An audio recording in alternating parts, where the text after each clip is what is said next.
Okay. Um, Hello, everybody. Again, it's my honor to introduce today's speaker, Muncie-based, award-winning journalist and true crime author, Keith Roysdon. Back in April, as soon as I saw his newly released true crime book, I contacted him about presenting a program for us. Not only did he say yes right away, he joined Sisters in Crime and our chapter, and I think that he's attended every one of our meetings since then. So as I get better acquainted with Keith, my admiration for his work just keeps building.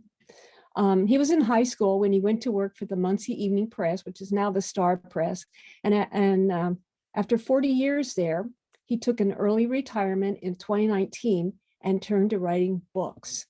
In addition to co-authoring 3 true crime books for History Press, Keith has written 2 novels that he's shopping around and is outlining a third. He also is a frequent contributor to CrimeReads.com, which is a site for lovers of mystery, thriller, crime fiction, and true crime. And this summer, he went back to the Star Press and is regularly cranking out timely, major investigative pieces. Keith has lived his entire life in Muncie. He and his wife, Robin, have 1 son, James, and today, Keith is going to talk to us about Muncie, its dark side, and how it's helped shape his writing, and he will also address whether that old saw, write what you know, is really good advice. Keith.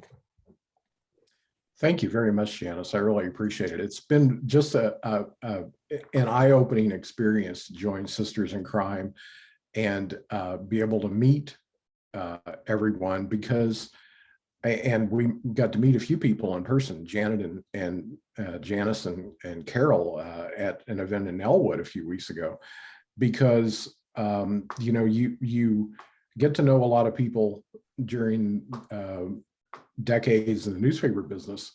And then when you retire, and especially during pandemic and everything else, that seems like a very solitary, it is a very solitary experience. A lot of people note that writing is a pretty solitary experience, but it's been really fun to have this, I guess what they used to call in church tones, this fellowship with people, and I've just enjoyed it tremendously. When Janice asked me about speaking, I was thinking about what I would talk about, because since our first book in 2016, whenever Doug Walker and I, who is my co-author of the 3 true crime books, whenever the 2 of us would speak, and we spoke at every Rotary meeting and libraries talks and things like that, when we would speak, we were always talking about the latest book. And when our 3rd book, the Westside Park Murders, came out from History Press in February of this year, of course, all bets were off as far as publicizing a book. We very quickly, of course, knew we were not going to be going to, the chicken and mashed potatoes lunches at Rotary, and not going to be gathering at the library, which is what I miss the most. So this year, because Doug was working and is frequently working 7 days a week, because he covers crime and criminal justice for the Star Press, a lot of the publicity for the Westside Park book kind of fell to me. So I've been doing all these virtual talks. I've talked to people for their podcasts and done interviews with the local historical society. And one of the things that I've enjoyed the most about that is something that, frankly, I enjoyed with the previous talks, in that you hear from people things that you didn't necessarily expect to hear, in that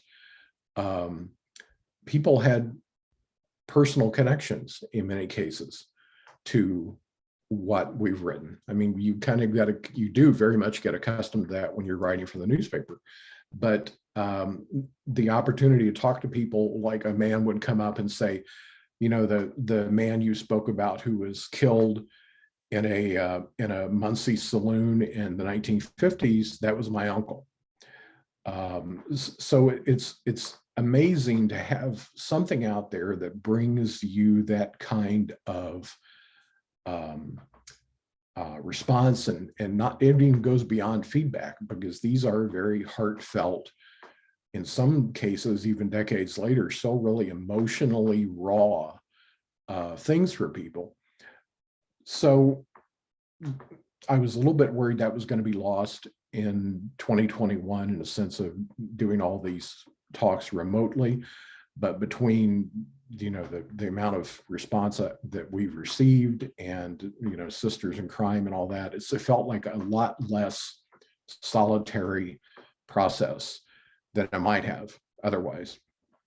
One of the things that when Janice invited me to talk to the group, that I kind of wondered about, like I mentioned a few moments ago, the idea that we always had a book to talk about when we gave one of these talks in person.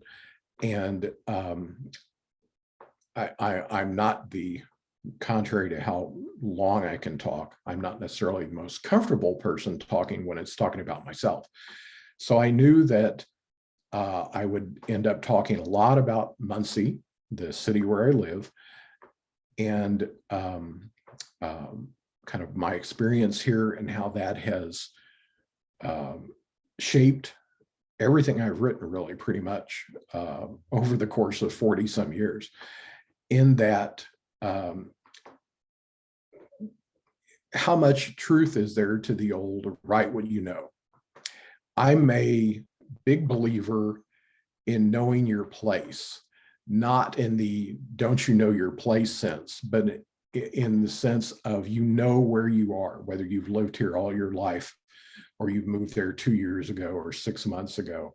One of my favorite things to do back when I would go on vacation, remember vacations? One of the things that I loved to do was, if we were with a friend who lived in that city, whether it's Los Angeles or New Orleans, we would really enjoy going to the bars. Of course, that's kind of a given. We enjoy going to the bars in the French Quarter, where my friend lived and where I visited frequently. But enjoy going to the grocery store in Los Angeles, or going to the little corner market in Seattle. Just, it seems like there's no better way to get a feel for a place, whether it's your place or short time it's been your place, or it's your friend's place. No better way to get to know your place or a place than doing these kind of everyday, sometimes kind of touristy, but sometimes just kind of mundane things. You know, it's easy to get inspiration from big things. One of the most rewarding elements of writing and working on the kind of things that I do is getting inspiration from little things. I'll tell you a little bit about how the books came about. Well, of course, I've written all my life, pretty much. I actually was going to, and I know Stephen will appreciate this, I was actually thinking about going to law school when I was in high school. And I was intimidated by all that school, really.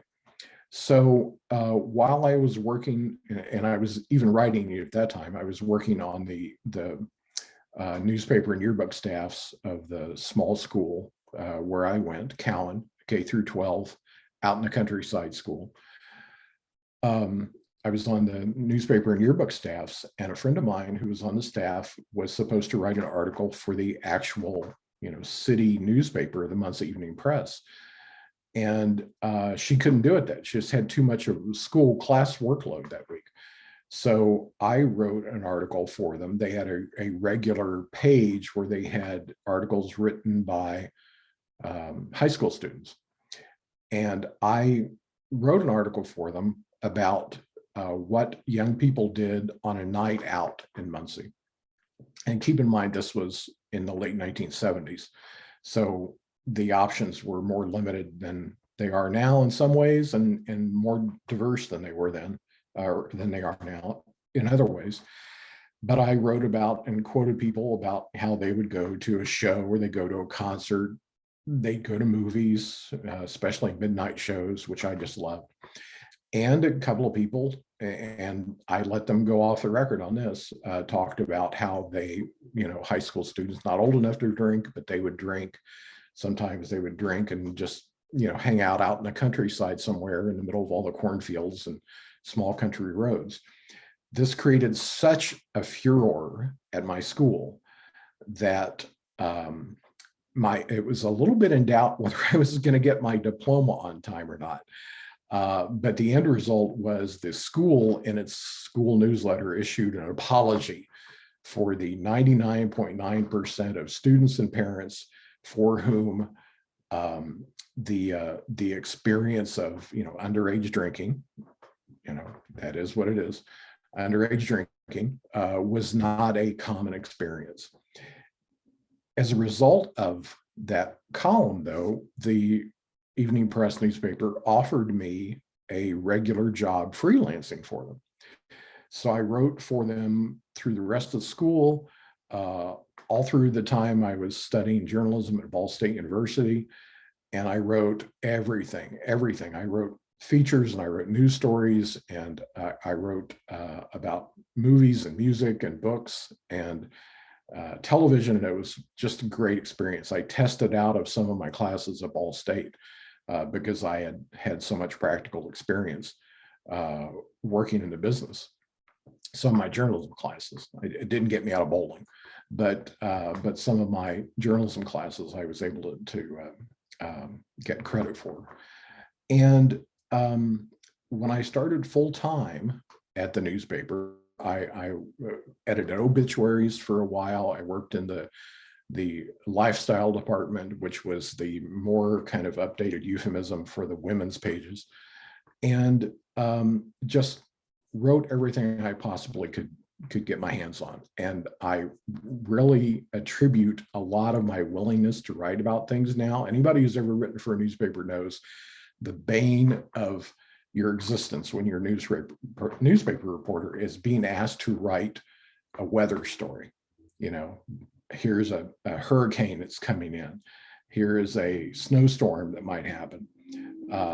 The story before the weather gets there, not just reporting on when it actually gets there, but the story before the weather gets there. I'm the strange person who actually even likes to write weather stories. So I began in 1989, after a few years of doing all this kind of stuff, writing government and politics coverage for the Muncie Evening Press, which in 1996 was merged with the Muncie Star and became the Star Press. Additionally, in about 2000, it was purchased by the Gannett USA Today company, and that's who still owns it and who employs me now on a freelance basis. But covering government and politics also was a wonderful experience. And if you can be in a place that has a high level of government incompetence and government corruption, and you're the person who's writing about that, you're just in, as they might say down south, in hog heaven. Not so much if you're a property taxpayer, which I was and am, because of course, when the new county auditor fires all the office's current employees and replaces them all with his relatives, a lawsuit ensues, of course, by the fired employees, and eventually there is a judgment against the auditor. And because he is the auditor, and even though he made that decision himself, it ends up with a tax rate applied to pay for the cost of the lawsuit, the damages. We fairly early on, and I say we because a lot of us were reporters there at the time, had to decide, or had kind of came to the realization, this is killing me as far as the bad services and the increased tax rates and things like that. But the the resulting stories are really great. So, we balance that kind of, yeah, my taxes went up, but boy, I got a lot of great stories out of it. I know that sounds horrible and sounds crass. One of the things that that I enjoyed most over the years was the opportunity to collaborate with Doug Walker, who we later collaborated on the 3 true crime books. And we wrote a lot of stories. We wrote columns together about politics and government and crime. And that kind of culminated in 2015. It was the city of Muncie's 150th anniversary. And the newspaper did a special section full of stories about the city.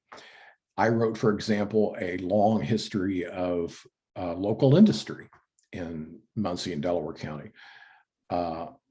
Doug, I did a long history of healthcare in the local hospital. Doug did a long history, which of course, Muncie being Muncie, was a very abbreviated history of crime in Muncie. And that prompted someone from History Press to contact Doug and say, I saw your story about 150 years of crime in Muncie, and we've seen these cold case stories that you've been doing. I'll tell you more about that in a moment. And we'd really like to know if you'd consider putting together a book for us, History Press asked. So Doug turned to me and said, what do you think? You think we can do this? And that resulted in our first book, which came out in 2016.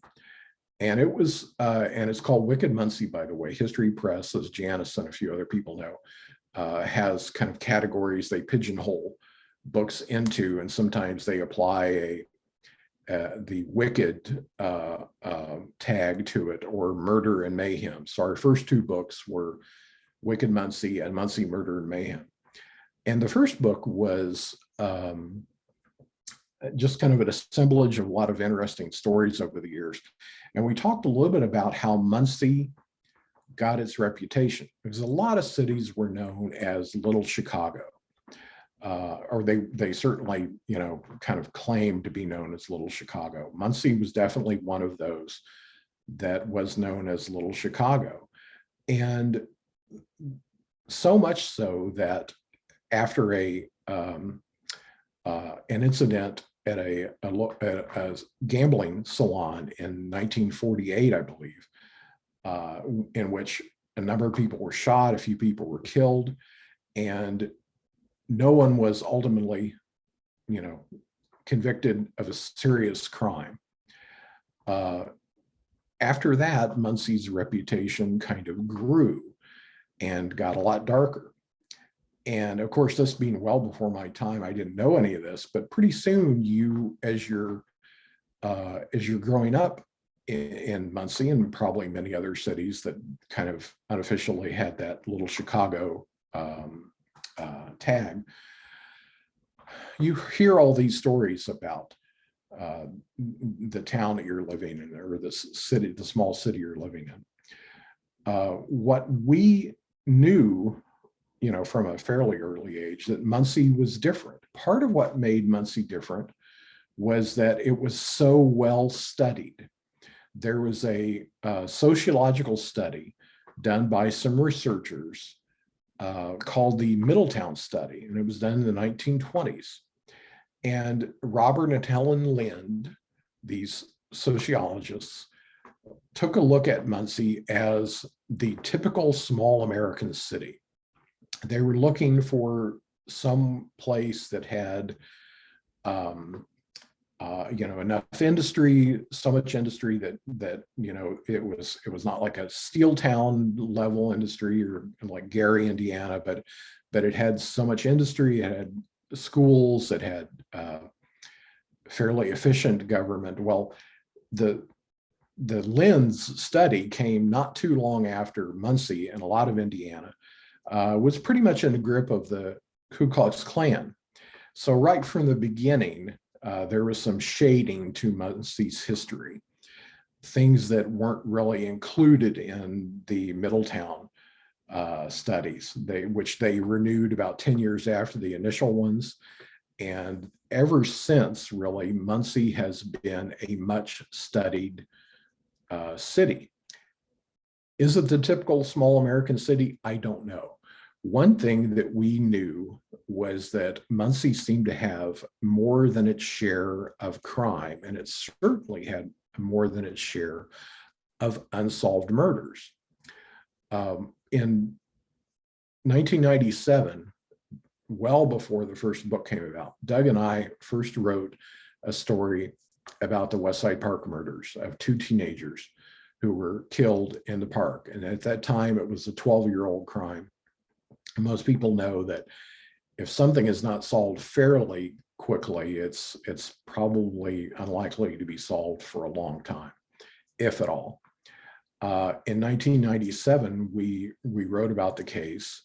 We wrote about it again a few times over the years, sometimes on an anniversary of the killings, sometimes just when something became available to us. Like, for example, an interview with the stepfather of the girl who was killed.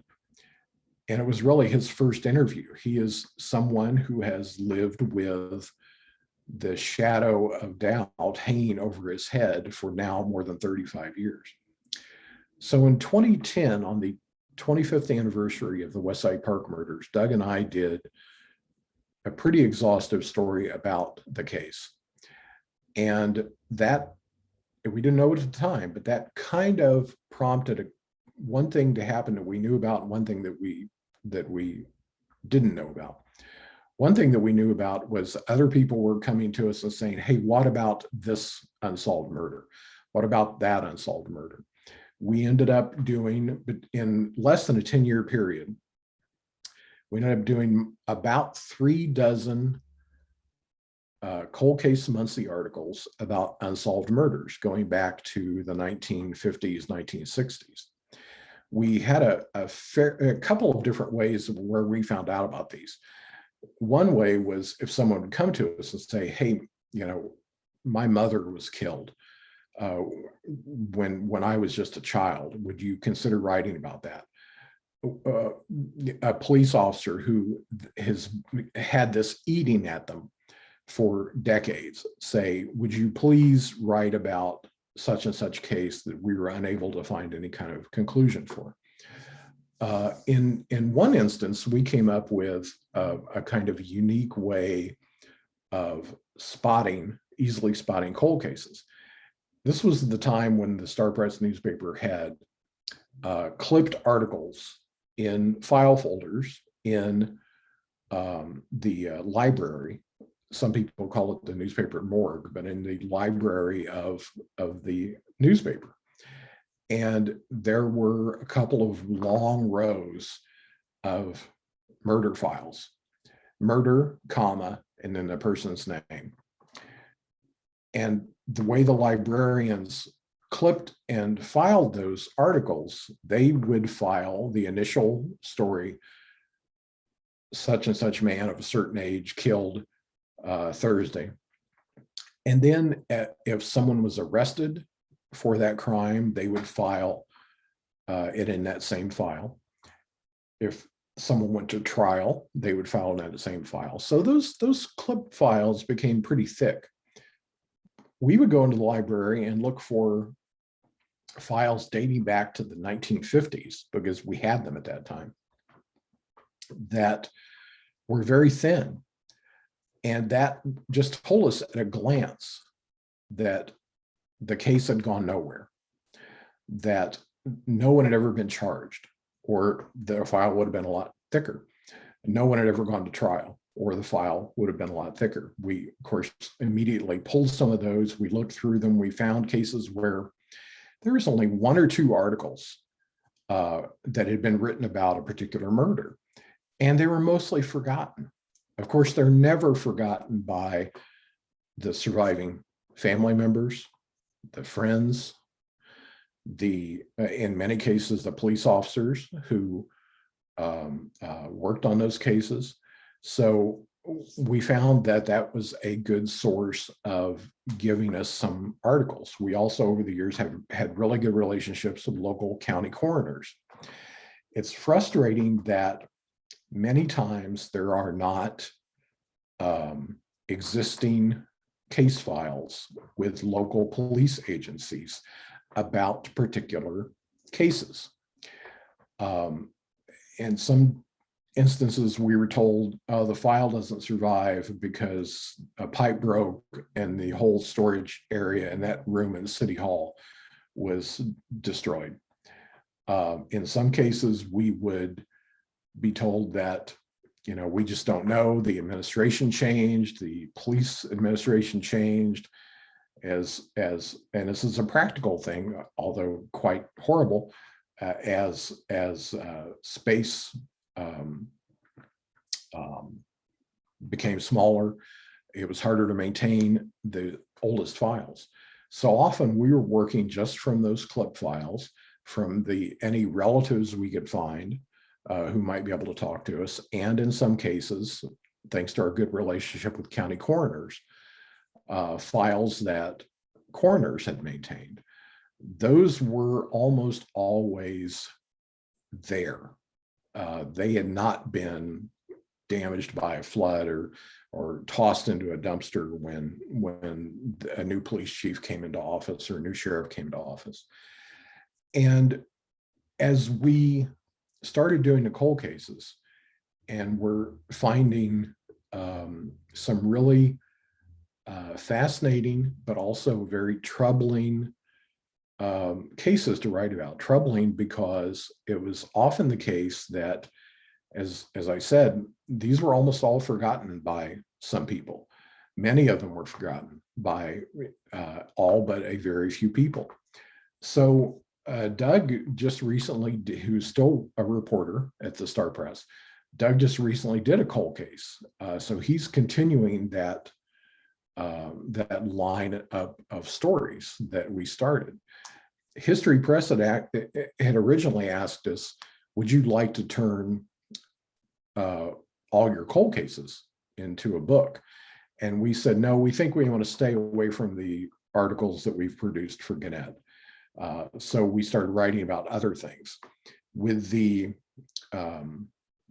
first book, we had from the late 1800s to about 1980, we had just a kind of and not especially well-focused collection of true crime articles from over that long period.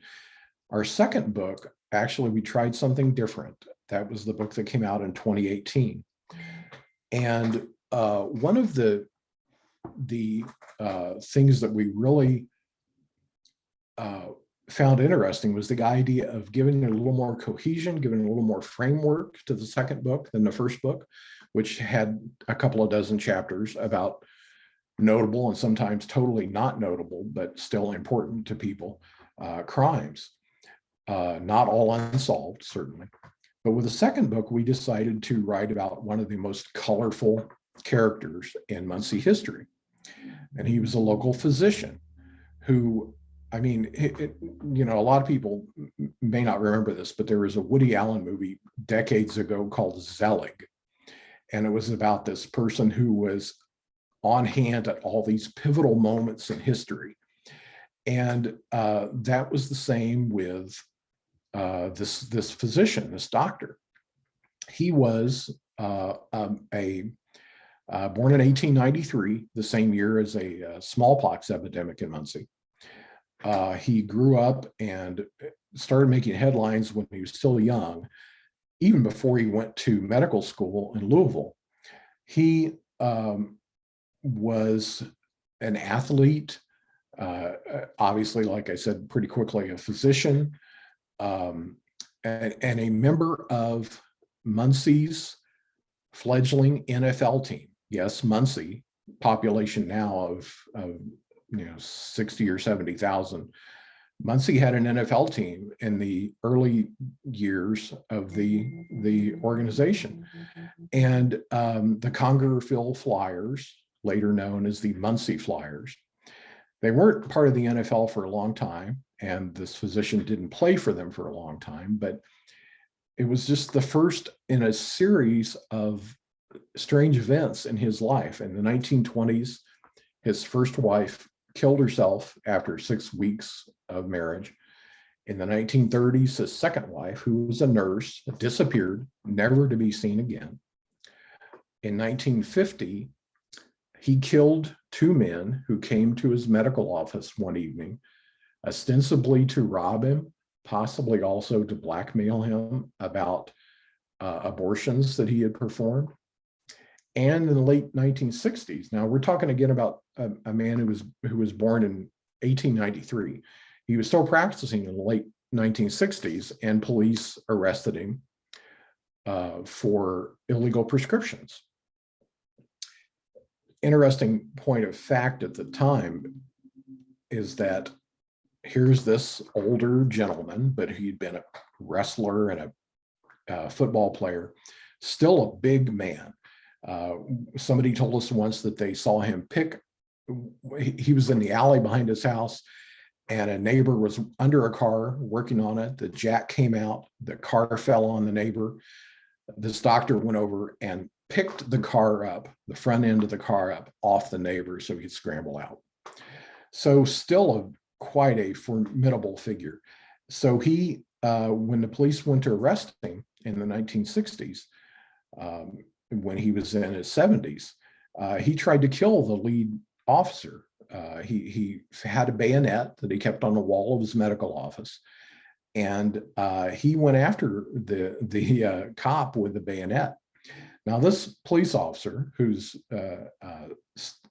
still around, not here, he's in Florida, still working as a police officer, has his own interesting story to tell. I'll tell you only briefly that after he retired from the local police department, he moved to other cities and he worked there. He moved to Milwaukee just in time to be an investigator for the county prosecutor's office when Jeffrey Dahmer's crimes were revealed. So he sat in on a lot of interviews that the authorities conducted with Jeffrey Dahmer. But we decided that this physician's life would be a good framework for the second book. So we did 4 chapters about him, and we kind of loosely assembled other crime stories from his long life that didn't have anything to do with him, but just were notable because they happened at around the same time.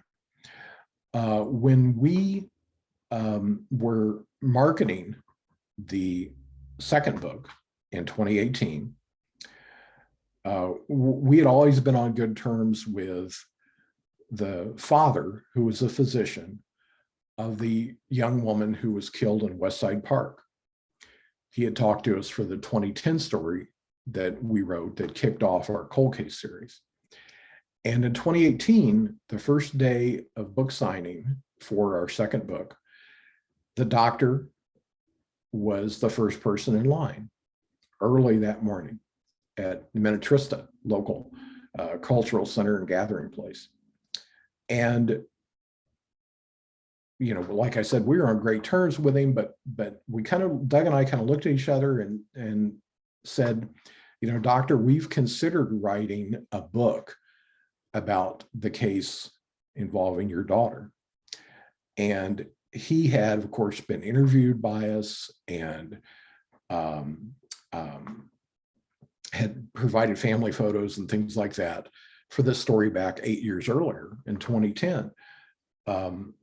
But he just almost came alive when we told him we considered a book, and immediately said, anything I can do, family photos, interviews, things like that, I'm happy to help, because he thought, you know, get it out there, get this crime out there in front of people. Again, don't let this be forgotten like so many cold cases were. So in the months that followed, after the second book and after talking to the doctor, in January of 2019, I took early retirement from the Star Press, and I started working on, and Doug started working on, our Westside Park Murders book, which came out in February of this year, a little bit delayed past the 35th anniversary of the murders because of production delays because of the pandemic. We took the opportunity in this book to write a lot about Muncie. So anything that we didn't know already from having most of our lives growing up here and working here in the newspaper business, we started doing research and found even more the idea of knowing the place where you are. I would like to think that maybe someday I'll write books set in Los Angeles, where I spent a lot of time when a friend of mine lived out there, or New Orleans, where I spent a lot of time when a friend lived there, or Seattle, where I have family, San Francisco, where I have family. But I feel most comfortable writing about Muncie because I know the place. It's my home place. As we write in the book, it's been this sociological touchstone for decades. It's been a pop culture touchstone for decades. Some people might remember or might not the first third or so, maybe first half of the Steven Spielberg movie, Close Encounters of the Third Kind, takes place in Muncie. That's where Richard Dreyfuss's character lives and where the first UFO sightings are. Muncie has just been littered through pop culture, from the Hudsucker Proxy movie to TV series like Angel and Agents of S.H.I.E.L.D. And of course, Muncie had almost a guest starring role on Parks and Recreation over the years, in that Muncie was the town where Jerry, the picked upon member of the Parks and Recreation office staff, had a timeshare. Much to the chagrin of all the other people in his office. Why would you have a timeshare in Muncie? Well, I like to think it's because Jerry liked coming here and reading about Muncie's quirks and, in some cases, kind of deadly personality traits. When I started after retirement, I finished what I was writing for the Westside Park book. And while we were in that long process of production for it, delayed by the pandemic, I went back to something that I had started in the 2000s. I wrote, never tried to market at all, 4 books in the early 2000s that were about the experiences of a young, or certainly younger then, newspaper reporter in a town pretty much like Muncie, with the crime and corruption that Muncie has. I fictionalized it and called it Middletown, Indiana, because Middletown, because of the sociological studies and the whole typical small American city, Middletown has been kind of a nickname for Muncie. So after finishing what I had to write for the Westside Park book, I decided I'm going to go back to fiction. I'm going to give that a try. And I had made notes in 2009 for a book set in a small town in Tennessee, very much drawn from Jamestown, Tennessee, which is the small town where my parents were from. And so I wrote a book, and I've only very lightly queried it to agents about Jamestown, the small town down there. And of course, I throw in connections to Muncie and its guise as Middletown. The next project I took on, again, very lightly queried so far, is a book set in my Middletown in 1948, because I wanted to write about the experiences of my family, specifically my mother's family, who moved up here in a couple of groups during and after World War II to find work, to try to better their lot than it was in Jamestown, which was dirt poor, literally dirt poor. They would send the kids out to look for grasses and roots and things that could be sold to buyers for pharmaceutical companies. So they're out scratching in the dirt and trying to make a living in Jamestown. They decided, Muncie has got this booming manufacturing industry going on. We're going to move up there. So when I started writing this book set in 1948, I knew I wanted to write about my family's experiences, but me being me, I had to lay a crime plot over it. And I did that and have the various people in this family, it's a fictionalized version of my mother's family, had them involved to some extent or another with crime or experiences that were affected by crime. And I decided, me being me, that I liked some element of the strange and kind of the supernatural. I had just recently heard about, I never had heard of them before, something called ghost shows or spook shows that were very popular from the 1930s to the 1950s and even into the 1960s. And it was an instance where you'd buy a ticket, you'd go to a movie theater, and they would have a magician play there, playing there, and he would do, these are usually like one night only shows. He would do an hour of magic with a real tinge of monsters and horror and things like that. And so they would have somebody in a monster mask come out and menace a young damsel in distress or something. And it would end with a blackout in which all the theater lights would go off. And the magician and his crew, of course, had painted with phosphorus various devices that, skeletons that they flew on wires between the top of the stage and the balcony. And I added that into my 1948 story after having found through a friend of mine who's a photographer that there had been a ghost show like this in Muncie in 1948. So it was easy for me to kind of fictionalize that experience, add a little bit of supernatural elements to it, and then lay it all over this family experience.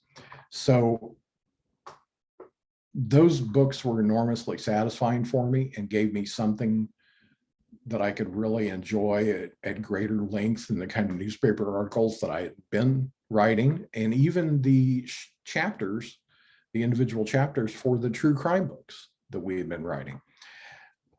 When I've joked to a few people lately that I'm a complete and utter failure at retirement, because sometime last year, in the spring of last year, I wrote my first article for CrimeReads.com. And if you're not familiar with CrimeReads, it's a wonderful site.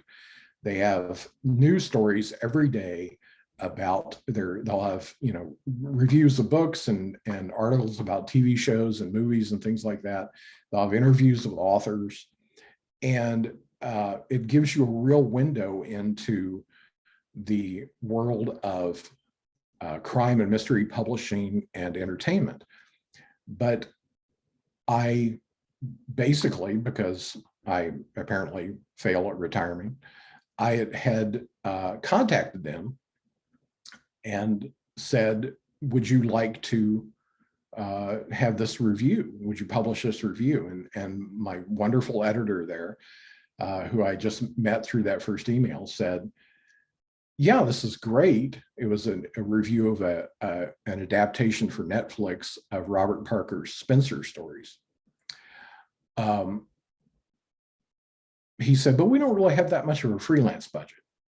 And I said, well, can I send you something else anyway?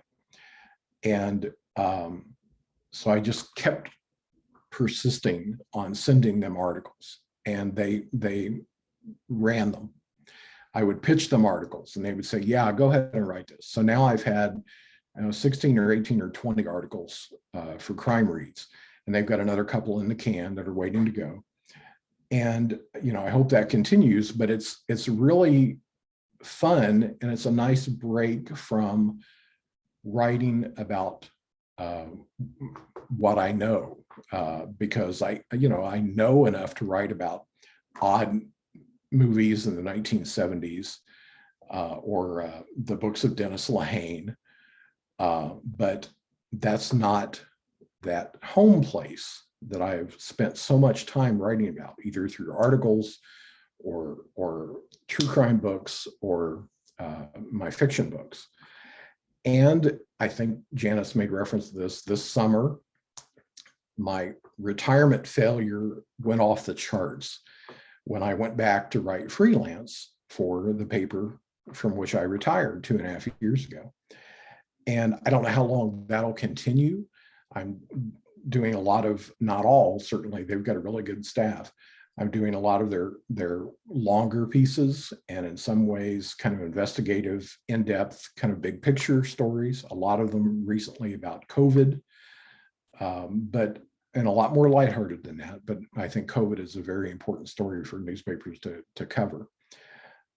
So I've been doing that for a couple of months. I'm really enjoying it. I'm that much further away from sitting in a recliner and watching TV all day, or even sitting in a recliner and really enjoying some books that I've been meaning to read. But that's okay, because it all goes back to knowing my place and knowing where I come from. And yeah, New Orleans or Seattle or San Francisco, maybe I'll write about it at some point, but I know this place. I know Muncie, and I know these people, and by kind of offshoot, I know this little town in Tennessee, and it's really comforting to me, and I think I can do a better job writing about something I know, and just really, really enjoying it. So I guess we'll see how long that lasts. I need to get back into, I've got an outline written for a third book. I need to get back into my more long form writing. But this has just been a pleasure. And like I said, this summer, in addition to doing that, I've really, really enjoyed the fellowship and camaraderie so far. And not that I think that's going to change, but just the little element of relationship and friendship and opportunity to speak with a lot of the other writers that are part of Sisters in Crime. So it's just been a terrific experience. And yeah, I'm missing that recliner, but I can't say I'm missing that recliner. I'm writing what I know and what I think I can do well. And I appreciate anyone asking me to speak here like this. Terrific. Thank you very much. And I'm happy to answer any questions anybody wants to ask. Everyone, feel free to unmute yourself and go ahead and ask questions. This is an odd sort of question, but you're asking the right person. But what is it about writing weather stories that you like? I mean, I didn't particularly care for them because the structure of them is so mundane. I think that's almost part of it, really.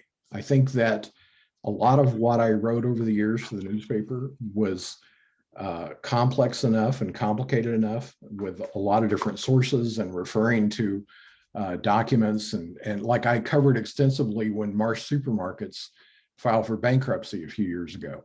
Yeah. And the whole dissolution and breakup of Marsh. So I would just haunted the online court files, and to the point that our sister paper, the Indianapolis Star, most of their coverage, they just printed what I wrote. And I think that the weather stories, because they are so simple and straightforward, and it all starts with a meteorologist saying, we think this is what's going to happen. They're almost kind of like, it's like mowing my lawn. It's uncomplicated and kind of enjoyable in a strange way. And you hope you're going to be wrong when, they're forecasting a blizzard or flooding or something like that. But it's just, maybe it's a palate cleanser or something. I don't know, but I kind of enjoy it. Palate cleanser, yeah, that kind of like makes sense. So thank you. So Thank you. Did you sneak onto the corporate jet and follow Don and his friend around all over? You know, I suppose there is a corporate jet, but I sure don't have access to it. It's funny being back, because I've said in the past few years, especially when we talk to groups, that there's never been such a demand for news, especially it seems like 2015, 2016, and going forward. It's just how it connects to people, and whether people want to subscribe to their newspaper or they want to get it some other way. The people, and I'm not even talking about myself here, I'm talking about the people who were like, you know, like Doug Walker, my co-author, who are 7 days a week checking on you know, crimes and reading police reports and studying what's happening in court. It's a tribute to those reporters and editors who have just consistently covered the heck out of the news in the past few years, as it's more controversial and readers are more divided about what they read and more prone to disputing what they read at times. You know, if there is a corporate jet, I'm sure that probably most of the real reporters, not necessarily me, all the real full-time reporters, number one, wouldn't be invited to ride in it, and number two, wouldn't have time. They wouldn't be able to get to the airport to make the flight, because they'd be filing their latest story, because of course the deadlines are now 24/7 because of online. Did you ever draw any conclusions to why there might have been a higher sort of crime rate, like anything in the water, the ball corporation, the transient students, anything like that ever come up that you thought might be a possibility? I'll tell you Doug Walker's controversial opinion. He believes that the very thing that made Muncie so well known, our huge industrial base, when it started falling apart, and we had a Chevrolet plant close in 2006, we had a BorgWarner automotive plant close in 2009, we had previously had Westinghouse, which made huge transformers, and Delco, which made in that plant's case light assemblies for vehicles. Once these plants started closing, there was a generation or two of young people who grew up expecting they were going to follow their fathers and mothers into that factory. And it was no longer there anymore. So a lot of them moved away, which is part of the reason our population has decreased.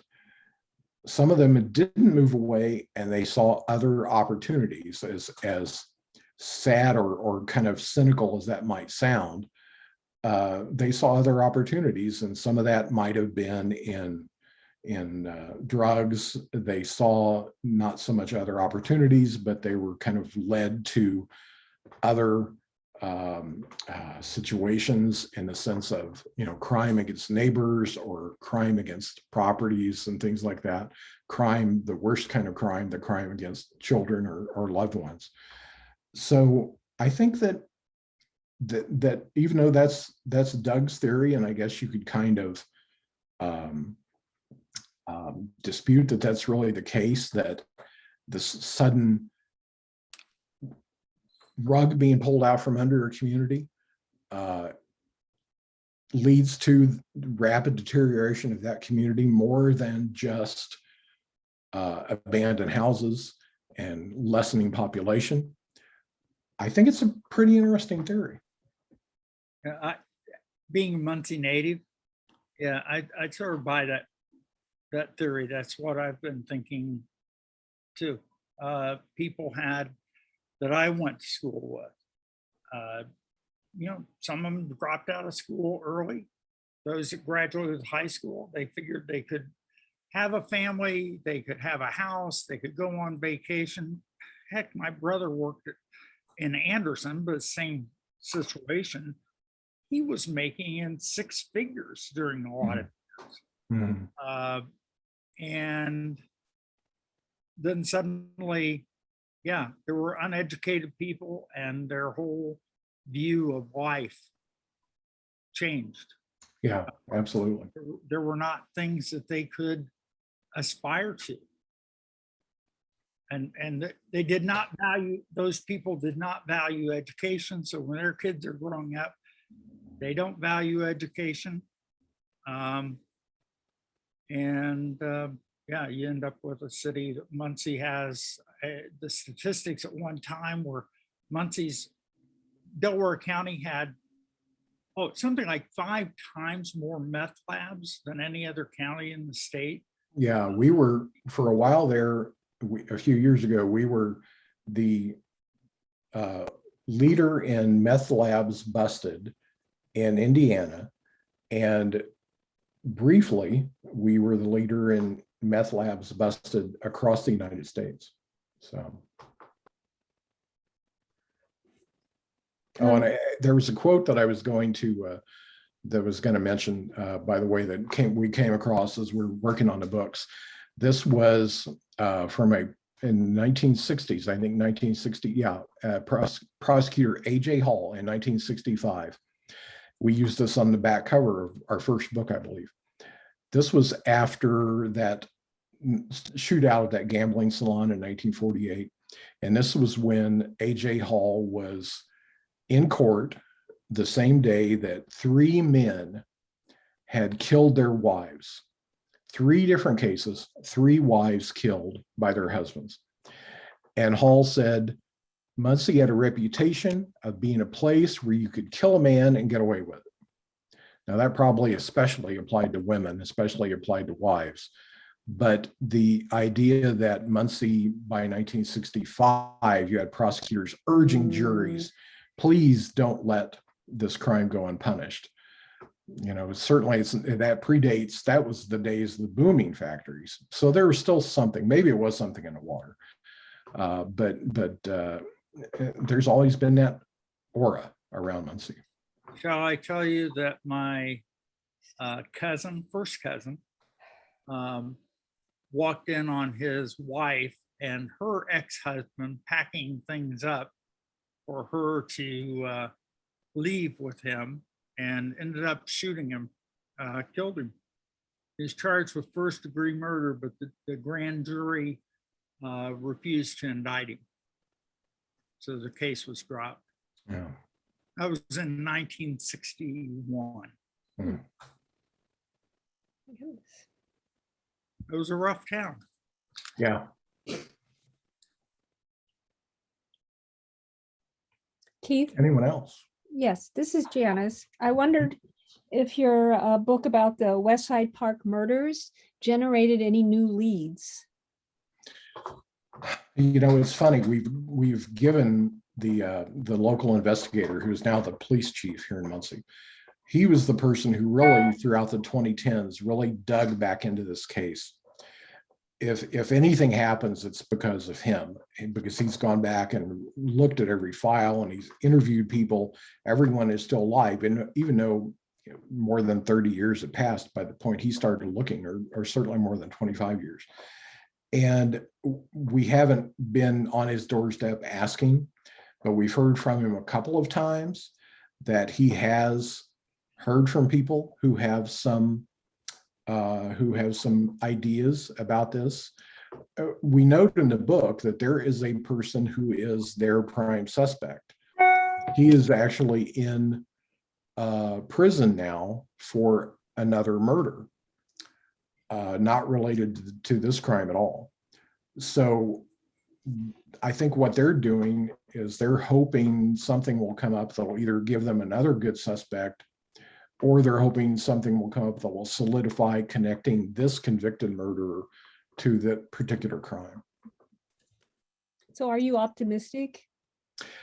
You know, I don't know. It's been so long. This fall is 36 years. And what police always hope is that somebody will get an attack of conscience, or they will talk to somebody, whether they're sitting in a bar, and say, hey, I killed somebody 2 years ago, 25 years ago.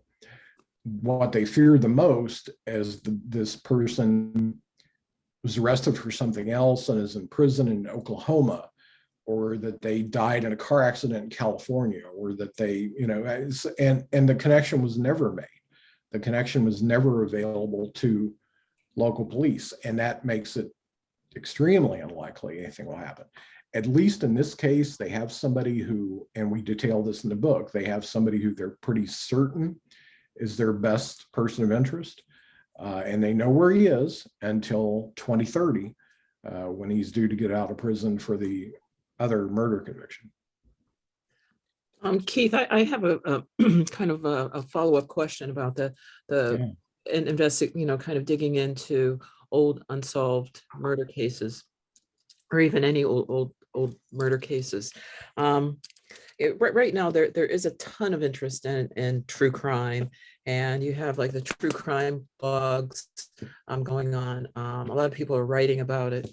What are the ethical considerations around digging into an old case like this, when there's not a great likelihood of actually, solving the crime, but you can end up dredging up a lot of pain for survivors? How did you manage that? How do you handle that? How did you weigh that in the whole scheme of things? It's interesting in that when we spoke to the girl's father, the physician, in 2018, and he said, I'd be so happy to help. I want to get it out there again. That felt like we not only had a little bit of a burden off of us, but also a boost. The first person in 2019, when we started actually actively working on the book, the first person we contacted was the father of the young man who was killed in the park. We had encouragement from the girl's father. We contacted the young man's father, and we spoke to him twice that year. And we said, we're going to do this book. We have the doctor's support. We're going to talk to investigators, and there's friends from school and one of their teachers. It turned out to be one teacher, but we were hoping to talk to as many as we could. And are you okay with this? And would you even be interviewed? And he said, I need to talk to my wife about it, but I think we probably don't want to be interviewed. So I said, you've got my number. I'll call you in 6 months. That's the luxury of working on a book as opposed to a newspaper article. I'll call you in 6 months and see how you feel if I haven't heard from you. So we spoke to him in May and in November of that year. And he said, he didn't discourage us at all. He said, we just don't want to be interviewed. The girl's father, the physician, was, he's interviewed, and it's spread across 2 chapters of the book. He was interviewed so extensively by Doug. We even spoke to the girl's stepfather, who had the onus of the crime hanging over his head for decades. So we knew pretty early on the families were either okay with it or cooperative, or at least not opposed to it. When we started talking to friends, we usually found people were willing to talk because, not surprisingly, 30 some years later, they still had a lot of feelings about this. They remembered, when you're in high school, that's a pretty formative time of life. And they still remembered very vividly how they reacted and the things that they went through and the fear that they felt when 2 of their classmates had been killed.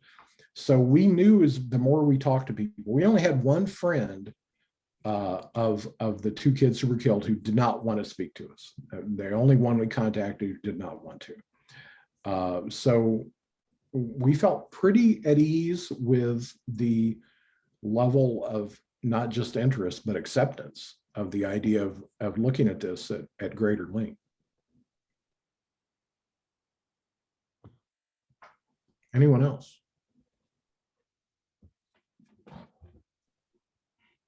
Keith, Yes.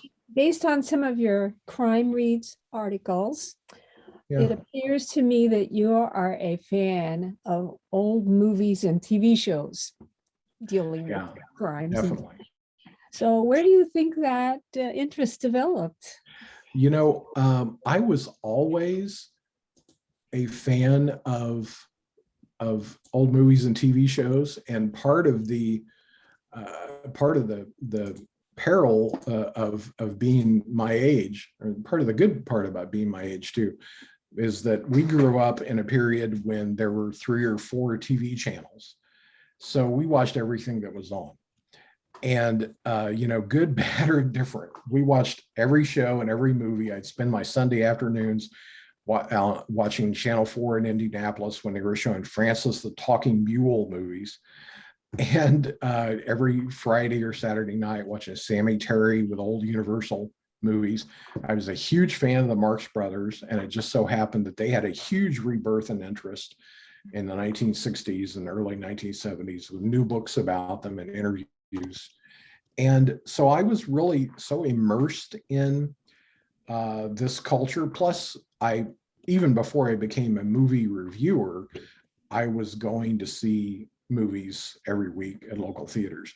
So it was just like osmosis. This stuff, I was just absorbing it over the years. And then almost immediately, as soon as I was writing professionally and just freelance at that time, I was writing about it. So it seemed like this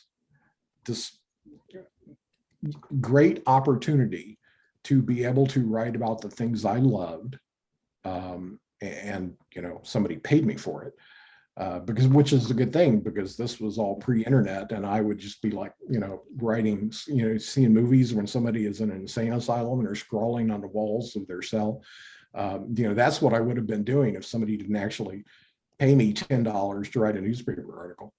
But it was just happenstance. I was a fan. I really enjoyed all of that, you know, the old movies, the old TV shows, which weren't old at the time, the TV shows weren't. And I found people as early as my college years who were interested in me writing articles for them. So it's just this confluence of interests and opportunity. Yes, I'm a big fan of old movies too. Just one last question. Sure. That's the last question I have. So you said that you couldn't audit out of bowling when you were in college. So I wondered, how did you do? What was your average? You know, for a lot of reasons, I felt kind of sad when my son got older. He's 20 now. One of the reasons I felt sad was that we could no longer use those bumper guards at the bowling alley. That was all that kept me from rolling gutter balls a lot of times. And I had the excuse of, all the kids here need those bumper guards when we would have a bowling birthday party or something like that. Well, it was me that needed it more than anybody else. So no, I'm not you know, if I hit 3 figures, I was happy. That says it all. I have a question. Can I Yeah. speak? It seems to me, this extrapolating from what you said, that it's high time for a book or books or articles about the direct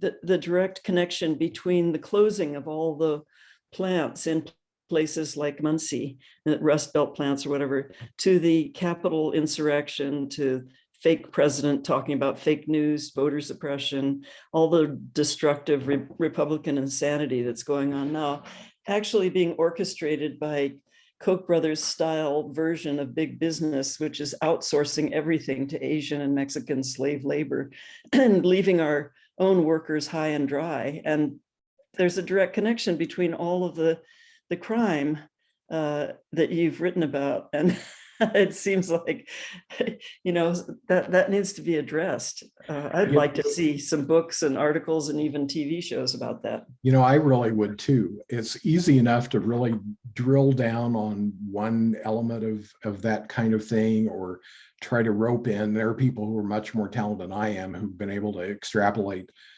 trends and events and things like that. But lucky us, right? We have lived through 30, 40, 50 years, going back to the 1960s, of the most bizarre, in some ways, upheaval of society, in the sense of the incredibly great advances in human rights and civil rights and LGBTQ rights that have been so gradual and not come as quickly as we would like. The backlash against that from some quarters, like the people that you saw on January 6th. I'm sounding more kind of radicalized. I'll shut up. But the idea that our society, through sometimes actions we can't control and sometimes actions we can control, has seen so much upheaval. Some good change, some backlash, and then a lot of upheaval that's led us to where we are now. Well, maybe through the eyes of a family in Muncie, or families in Muncie that represent, that anytime the economy tanks, we have rise in crime, and making the direct connection between that rise, the meth labs, the opioid addiction, the wife beatings and so on, and the Capitol insurrection is not that great. You don't have to have that broad of a view. You could take it just from families that you probably even know in Muncie, Yeah. and I was going to say, just so you don't get a wrong picture about Muncie, and I think Keith was pretty accurate about this earlier. Muncie is that the violence in Muncie and the nature of Muncie is as a hard industrial town where guys spent a lot of money on beer joints on Friday nights, and jails were full on Friday nights and Saturdays, and a high crime rate from the standpoint of not necessarily drugs, but people settling disputes with fists, knives, and guns. That's been around as Muncie's image since back in the 1930s. It's not, there are different aspects of it now. But there was work then. People could work and make a living. And we've got these washed up areas of the country where I understand people turn to meth labs and opioid addiction and understand what you're saying. It's not that I'm not sympathetic to what you're saying, but Muncie was never a milquetoast town. No, but it was always it had employment. That's the point I'm making, is that wherever there's unemployment, there's crime. Much more crime. Point about linking the unemployment to the violence, and yeah, whether that is not a clear link, because Muncie was a violent town when there was full employment and people were coming from Jamestown, Tennessee, and Moorhead, Kentucky, and Jamestown, Tennessee, to populate this city. I saw, when I was in junior high here, the most violent fight I ever saw was two girls going at it with knitting needles in my junior high school. Oh my God. Well, maybe we need a different town then to make the point that crime rises whenever there's unemployment. I'd like to go back personally to revisit Youngstown, Ohio. When I did a series of stories 10 or 15 years ago, we did some live events. And one of the events that we had was having the mayor of Youngstown at the time come here to Muncie and talk about what Youngstown, which is very similar to us, having been heavily industrialized, and then seeing that industry go and seeing population go and seeing houses deteriorate and all that, and seeing what has happened with Youngstown to kind of give Muncie at the time an idea of what its future might be. So unfortunately, there's more than one community that could be a model for for those kind of studies and those kind of books. Isn't, Yeah, outsourcing weakens American dream, you know? isn't Youngstown a setting for hillbilly elegy? It The is somewhere in reality was centered in kind of I think in a section of Ohio that's not that far from the orbit of Youngstown, Pittsburgh. Yeah. I was just going to say that back in the 80s, I was working at the Pittsburgh Press and covering a lot of stories out of the Monongahela Valley, where U.S. Steel, where Duquesne and Homestead and Clairton and a lot of major, steel factories were. And, in the town of Duquesne, people, young men would kind of graduate from high school at the top of the hill and go straight down to the bottom of the hill and get a job at the plant. There's a lot to be said. There was a lot of unrest in the Pittsburgh area in the 80s when those steel mills were collapsing. And some organizations actually staged some really not violent as much as disruptive demonstrations, doing things like getting the security box at a bank and loading it up with fish, so that after a couple of weeks, the bank vault would be stinking up. Demonstrating at churches where all the big executives lived, staging sieges in churches where some of the executives lived who were responsible. But as far as violence, that was just kind of a whole different undercurrent that could be attributed to the decline of good jobs. But there was, I think there are some more stories to be told and kind of chronicling what happened like to the Mon Valley and to the Youngstowns and to the Muncies around. Pittsburgh itself has pretty much reinvented itself. There's And a that's really, there's a Yeah, neighborhood where just a couple of years ago, you'd be lucky to get like $30,000 for a row house in an old city neighborhood, and those places are going for $300,000 today, thanks to big tech that's kind of set up shop in Pittsburgh. But you don't see that happening in places like Muncie or Youngstown or Duquesne, PA. Yeah, well, guess who the major Trump voters were, and also the major suppliers of cannon fodder for the army and so on. They're in towns that have their economies have just washed up.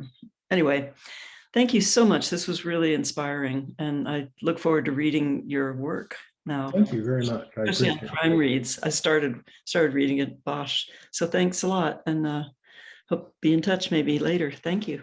Absolutely, please do. Bye.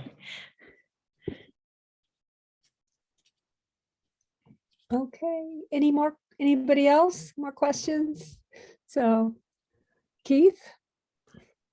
I don't think so. I really appreciate the opportunity to talk. And even though I had my outline, which I don't usually do, I did refer to it a little bit. And but you all are so welcoming and so enjoyable to be around. I really appreciate the opportunity. Well, thank you. I don't know how to thank you enough. You were great. And Yes. is there a hand there from somebody who There- wanted to ask a question? Is anybody Yeah. else? I wanted to ask you where you will share the recording, because I want to revisit it. I put a link in, I think I sent you the link to where it will be posted, Lorraine. I sent it to you in the chat. It'll be posted on YouTube on our YouTube channel. Oh, okay. Yeah, I've seen it now. Thank you. Okay. And Thank you. Hawthorne, Thanks a Won't you- lot. Hawthorne, will you post also, don't you post that also on the Speed City Sisters website? Yes, that too. I linked to it on our website as well. So it's real easy to find. So if anyone else have a question? If not, I will let, I want to thank Keith again profusely, and you'll be hearing from me, and I will turn this over to Hawthorne. Yes, thank you so much. I really appreciate it. And I think we're going to go ahead and end the session now. So thank you all for attending. It was a Thank great. you very much. Bye-bye. Bye-bye. Bye-bye.